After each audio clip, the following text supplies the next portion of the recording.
The UFC lightweight division, 155 pounds of absolute chaos. You've got legends, you've got rivalries that define eras, you've got a man who went undefeated his entire career and walked away on top, and you've got a guy who stripped titles like he was collecting them. Today I'm giving you my top 5 lightweights of all time in the UFC. This is my list. It's based on resume, dominance, title reign, and legacy. You will have opinions, but drop them in the comments below. Let's go. I would put BJ against any 155 pounder that ever lived. The PG rocked him. BJ Penn has done it. He's got the chop. He's down. It's a BJ Penn. It's the UFC lightweight. Down goes Penn. BJ is too tough for his own good. Whose job is it to tell him? Family and friends, I guess? No one's job. We can't let the fighter decide. This man should not be fighting, and this man should not be in a cage. You have to have some level of respect to the commitment and the determination for BJ Penn to dismantle his legacy. Number 5, and this one is non-negotiable, BJ Penn. Before we even talk about lightweight, let's remember what BJ Penn did to get here. He won the UFC welterweight title, then he dropped down to 155 and became one of the most feared lightweights on the planet. The man competed at 2 different weight classes at the highest level. That alone puts him in any conversation about the greatest lightweights ever. That's that physical dexterity that he has in his legs. He's got the choke. Here we go. That's it. That's a wrap. It is all over. BJ Penn is the UFC lightweight champion. Sean Shark, how experience factor for Uno. the PG steps forward. He's got the choke. He's down. And Penn looking to remain the champion. It is all over. It's all about the run. That's why I always put BJ Penn in the list of all-time greats.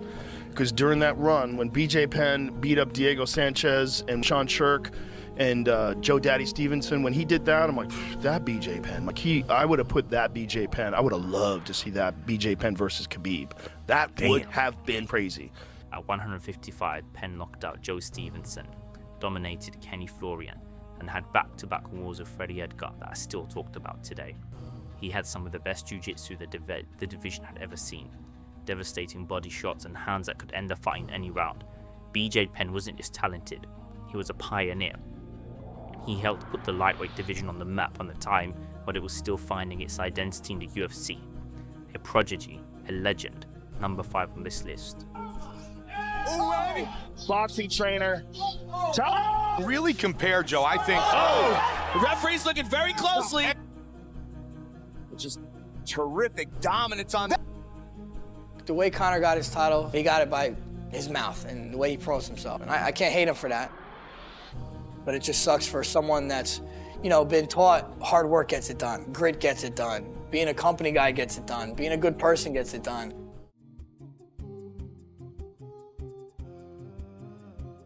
Number 4, the toughest man the lightweight division has ever seen, Frankie Edgar. Right now, landing shot after shot. And if BJ Penn doesn't work, Herb Dean is going to stop this fight. Frankie Edgar finishes! Edgar beat BJ Penn twice to win and defend the lightweight title. Let that sink in. He went into those fights as the underdog both times and won both times. That's not luck, that's greatness. What made Frankie special at lightweight was his heart and his IQ. He wasn't the biggest guy in the division. He wasn't the hardest hitter, but he moved better than everyone else. He recovered from shots that would finish most fighters, and he had a chess match approach to MMA that was years ahead of its time. He defended the belt against Gary Maynard in a fight where he got knocked down in the first round and came back to nearly finish Maynard himself. A fight of the year, one of the greatest comebacks in UFC history. Here's the CWFC reigning double-weight champion of the world, the notorious Conor McGregor! It's like when Conor knocked out Jose Aldo. You ever see that shit? Yeah. Where he was practicing that. He was like mimicking Aldo, and then he's practicing, just launching that left hand when he moves in. Yeah, and then... And the same thing. Got him out of character, got him fucked up and flustered, got him angry. Nobody had disrespected Aldo before that. Everyone was terrified of Aldo.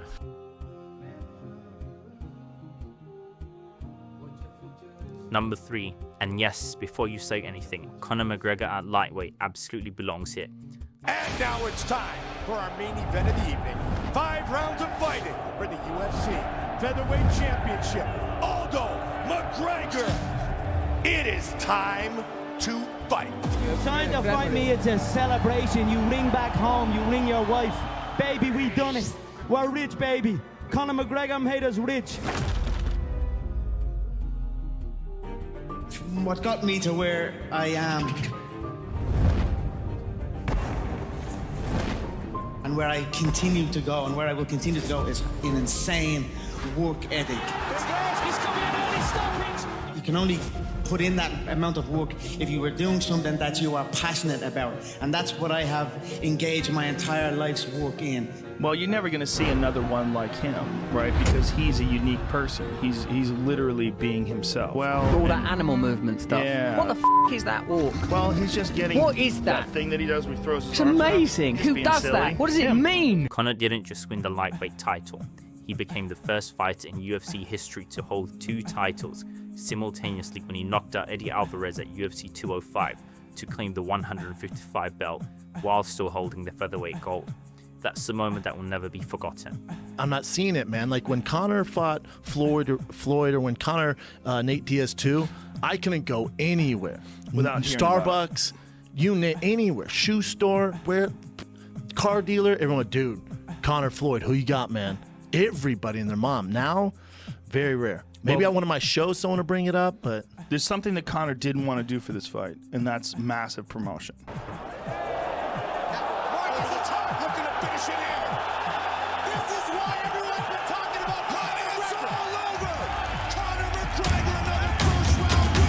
The way he moved through the lightweight division was surgical.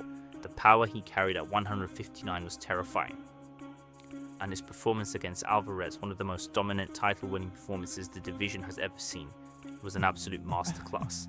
Now, was his reign at lightweight long? No, he had other priorities.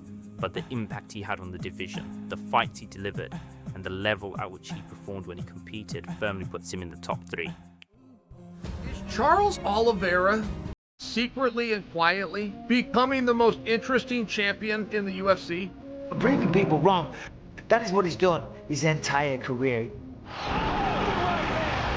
People think of Oliveira as not being a monster because there's times that people have beaten him.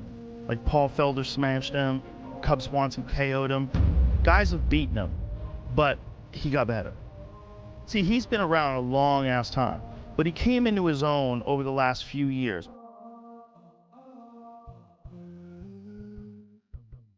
Number 2, and this might be the most underrated pick on the list, Charles Oliveira. People slept on Charles Oliveira for years. He was known as a guy who missed weight, a guy who had been submitted, a guy who hadn't quite put it all together, and then something just clicked. I think that long, lean muscle for MMA is the way to be. Oliveira went on one of the most remarkable finishing streaks the lightweight division has ever seen. He won 11 fights in a row with 9 finishes before becoming champion. 11 in a row. As champion, he submitted Dustin Poirier.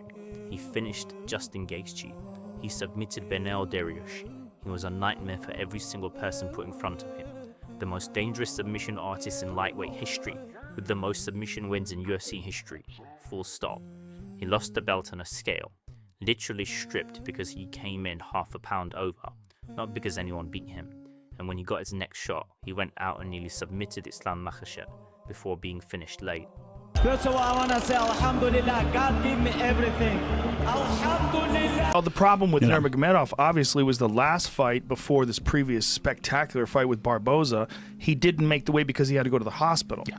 So that's a different animal. That's like, oh, you pushed it so far that they wanted to make sure you stayed alive. So they had to bring you to a hospital. So they obviously realized there's some changes that need to be made. They made those changes.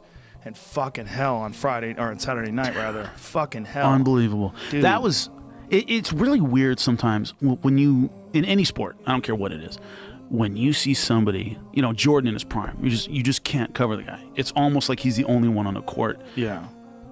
Nurmagomedov, it was like he was the only one in the cage. It was like everything was inevitable. Everything was inevitable. The takedown was inevitable. The beatings were inevitable. You know, even if you hit him, congratulations. Now you're on your ass. You're getting punched in the face over and over again. You can't get up. You're getting mauled.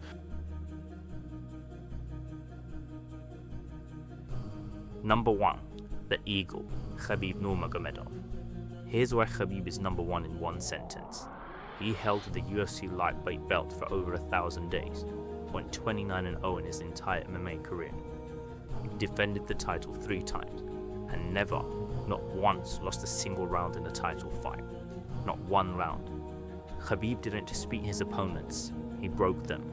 He smothered them. He took them to places mentally and physically that they had never been before. Justin Gaethje tapped. Dustin Poirier tapped. Conor McGregor tapped. These are elite killers and Khabib made them all submit. His wrestling was from another planet. The pressure he applied from the moment the fight started was unlike anything the division had ever seen. He was relentless, he was technical, and he was completely unbothered by who was standing in front of him. And then after submitting Gaethje in the second round at UFC 254, with tears in his eyes, he dedicated the win to his father and retired. Undefeated, undisputed, untouchable. Khabib Nurmagomedov held a lightweight belt longer than anyone in the division's history. He never lost. He never looked like he was losing. He is the greatest lightweight in UFC history, and it isn't particularly close. So there's my list, the top 5 lightweights in UFC history. Now I know some of you may want Tony Ferguson on this list. I know some of you think Oliveira should be number 1, or even Islam Makhachev. That's what makes this division so special. You can genuinely debate every single spot. So tell me in the comments, who is your greatest UFC lightweight of all time? And if you enjoyed the video, smash the like button and subscribe. I do these breakdowns every day. I'll see you in the next one.